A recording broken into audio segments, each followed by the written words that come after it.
Welcome to the Ashby Tabletop Gamers review of the GMT Games Twilight Struggle, the game of the Cold War between 1945 and 1989. Similar to other GMT games, this game has a map combined with players having a hand of cards, and the game turn is driven by the play of cards by each player. In the box you get the rulebook and two quick player aid cards, one for each player. They're double-sided and they take most of the game rules shown on one side of the card, and that's probably enough. You don't really need to refer to the rulebook very often. On the reverse of the card you have the description and indexing of all of the event cards in the pack. There are 110 event cards in this version. This is the 2015 deluxe version, which has an additional, I think it's 7 optional cards. But I think the newish version of the game, which comes out in 2016 or the end of 2015, has 110 cards in it too. Besides these, we have the player cards. These cards are divided up into 3 eras: early war, mid-war and late war, and you unsurprisingly begin the game with just the early war cards available, and then mid-war cards added to the game partway through by turn 4, and then the late war cards are added for the end of the game. The game markers are used on the board, and the board is very clear. It's a nice looking board. There's lots of simplification in it, some missing countries, and the links between countries are stylized deliberately in order to make the game work in a particular way, and it works on the basis of the 2 superpowers, the USA and the USSR, exerting influence over different countries in the world. The game components seem to be very good quality. The pieces have rounded edges to them so that they won't wear, and so do the cards. They all have rounded edges, so hopefully they won't show too much sign of wear over time. The board is a mounted mat board, and it doesn't quite lie flat. We've had it for a few weeks. It still doesn't quite lie flat, but I guess that will happen over time. The rules are quite short, and we didn't find them too difficult to get into. Most of this is actually a demonstration game and historical commentary on the cards themselves. The actual rules only finish at page 11, and there are great big pictures and diagrams in there, and they're set out in a similar way to Combat Commander rules, with examples and good pictures on those. Very easy to get into. The game itself is a 2-player game, and although you could play in teams, because the order in which you play cards that are in your hand is very important to the way the game plays out, I don't think that it suits team play very well at all, and it would seriously hold up the play of the game. It says the game can be played in an hour and a half. Now, lots of games underestimate the amount of time they take to play, but so far the games we've played of Twilight Struggle have taken more than 2 hours, and we think team play would probably extend that further. Clearly, as you get better at the game and you're more familiar with the cards, it'll be a lot quicker to play, and maybe an hour and a half is a reasonable length of time for a couple of experienced players. Setup for the game doesn't take very long.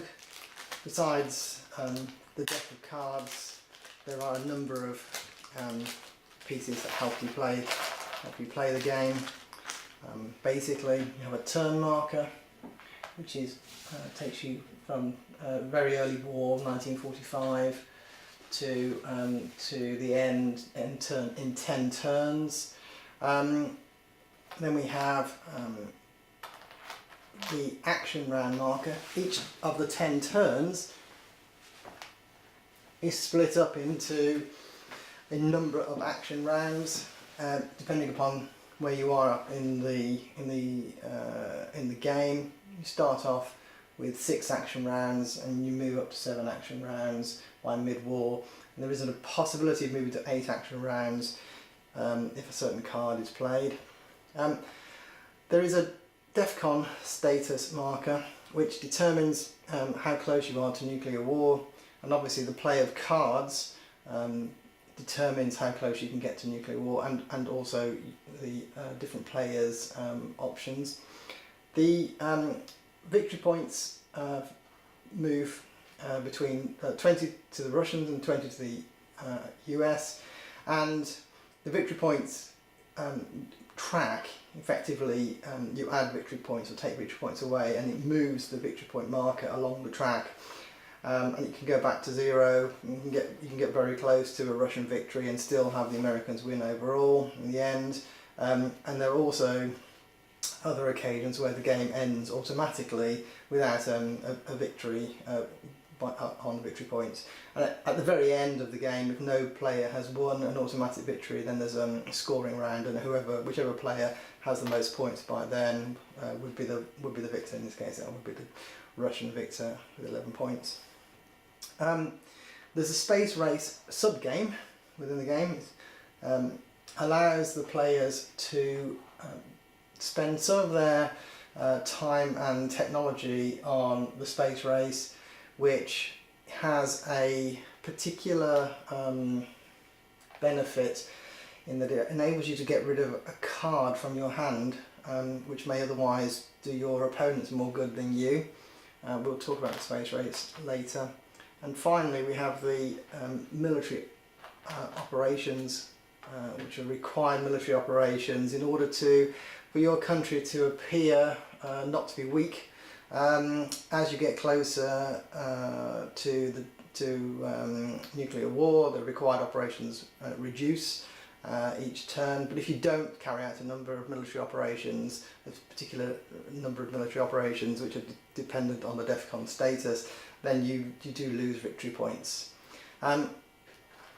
Finally, there are a number of markers that reflect which cards are being played, and these are not necessary to the game. They're really just aide memoire, just to remind you the effect of particular cards that have already been played, and what effect they have on the game as it continues. And finally, we have a whole realm of additional markers which are influence markers. The whole game is really based upon the two countries' influence on the rest of the world, and their influence is represented by these markers. And you'll see that every country has 2 boxes. So for instance, if you can see Zimbabwe, there's 2 boxes. The left hand box shows US influence within the country, and the right hand box is USSR influence within the country. And so for instance, if the US had 2 influence in Zimbabwe, it would be represented by that counter to show the 2 influence. The USSR may also have influence in Zimbabwe, and again it would be represented by a counter. And we'll see this in a little bit more detail in a second. Here we have zoomed in onto the region of Europe just to demonstrate how influence works.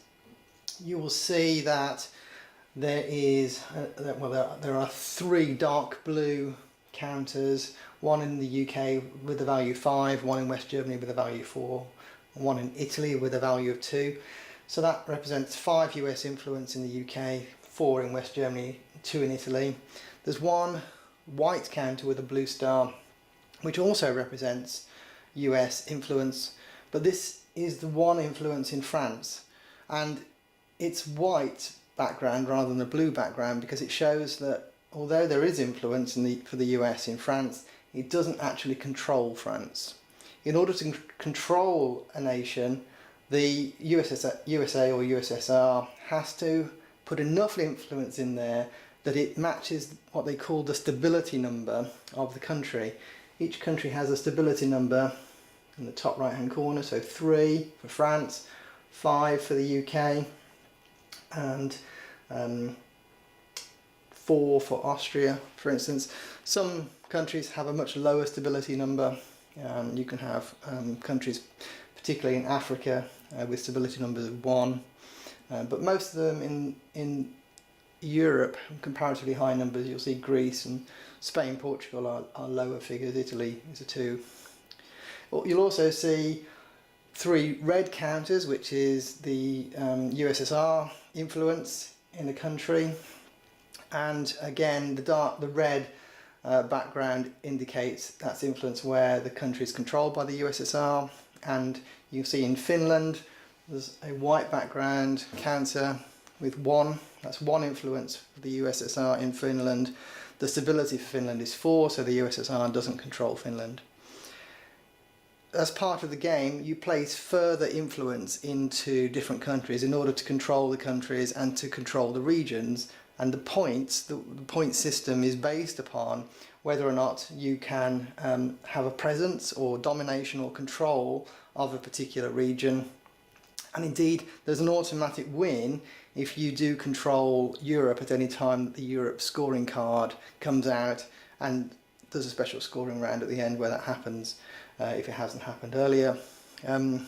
The placement of influence and the conversion of your opponent's influence is really the part of the game, the key of the game, and the cards are played in order to gain influence over various countries.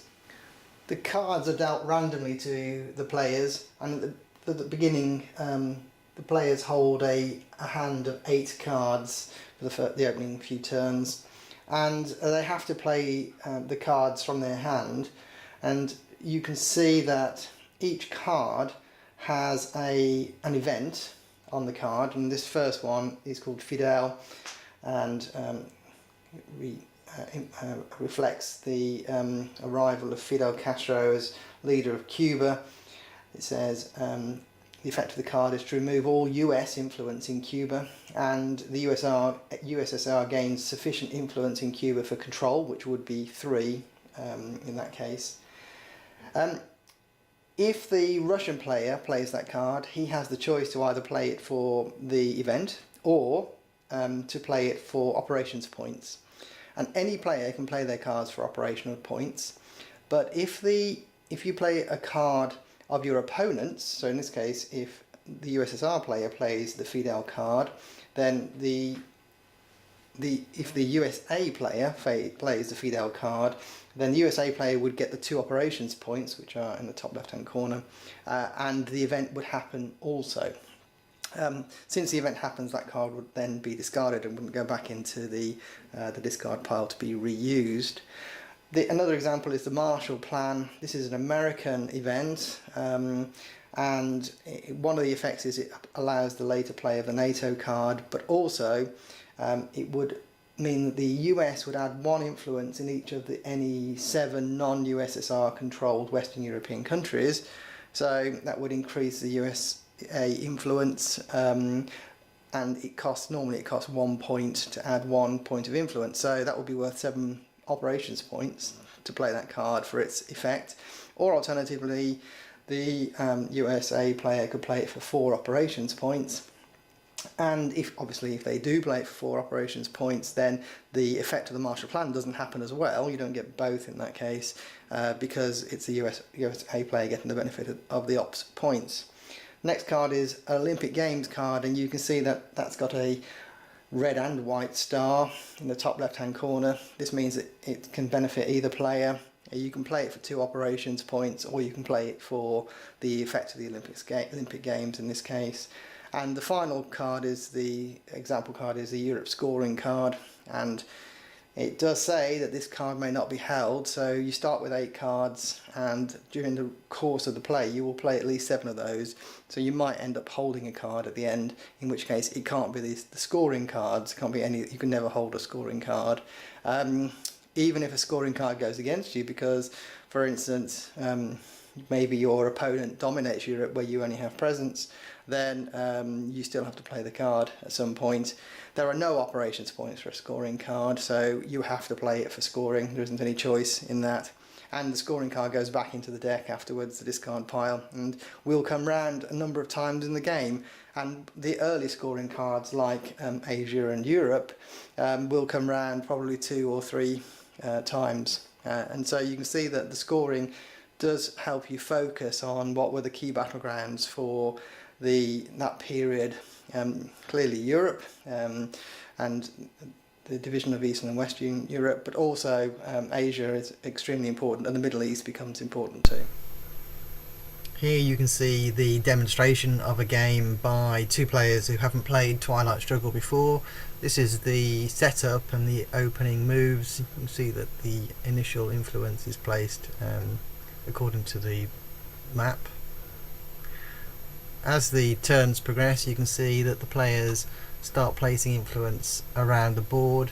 In particular, in this stage, the Soviet player has put significant influence into Central America and into the Far East, whereas the US player has focused more on Europe and the Middle East, and the US player is starting to pick up points because of this. As we move on through the game, you can see that the Soviet player now dominates the Far East and has started to get some influence into the Middle East as well, but the American player is still focusing heavily on Europe, and this seems to be paying out if you look at the points, because the US player has 11 points at this stage. Heading towards middle end game, you can see that the US player still dominates in Europe, and the Soviet player has started to open up some influence in Africa, but South America is still not really focused on by anybody at the moment, and the US player is starting to come back in the Far East. This is the end of the game, and it shows that the American player, who's been focusing primarily on Europe and now South America and the Middle East, is very close to winning. The Soviet player has focused on the Far East and Africa has not managed to bring the game back at this stage. So overall, Twilight Struggle is an excellent game. Don't be put off by the subject matter, perhaps. It sounds very dark, and the prospect of nuclear war is certainly a very unpleasant prospect, but the game itself handles that in a good way, and any player who does trigger a nuclear war loses the game automatically.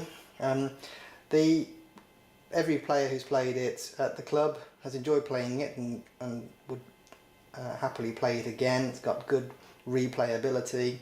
It's very quick to learn, and as we said earlier, I don't think you could really play this in an hour and a half as a beginner, but you certainly, as experienced players, that's realistic. Certainly you can play it in an evening.